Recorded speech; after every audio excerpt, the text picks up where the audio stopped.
All right, here's another shot of the battery and the battery bag. Fits perfectly. Dimensions are like 11-inch long, 5-inch wide, and about almost 4-inch tall. So the battery is 60 volt, 20,000 milliamp hours. It does have continuous rating of 40 amp discharge.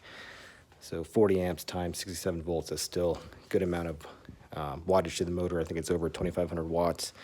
And these motors, I think, with just the standard are rating at 2,300 watts or 2,200 watts.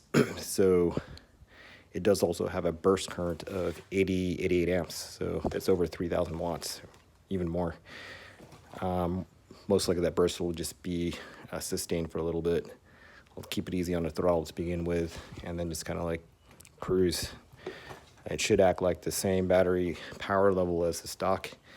And then once I get it connected with, in parallel with both batteries, double the range. That's the goal.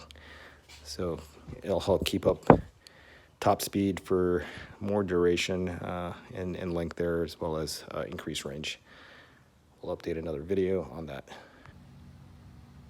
All right, I think we have success. Got the battery in this bag, perfect fit. I've got the top of the battery up here with the wire rolling down out the back. For now, I just have the external battery connected directly to the speed controller. So this is the wire from the bike battery right here. Yeah, it's powered on fine. I've got 86% charge already. So this will definitely rip 60 volts. What I'm going to do is just run the external battery by itself for a few cycles.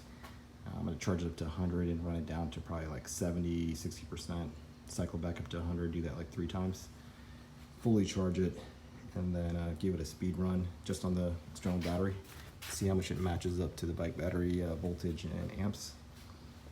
And then from there, connect both batteries. I'm waiting on a battery blender, so I'll fit it right here, blend both battery connectors to the speed controller, and that should be it.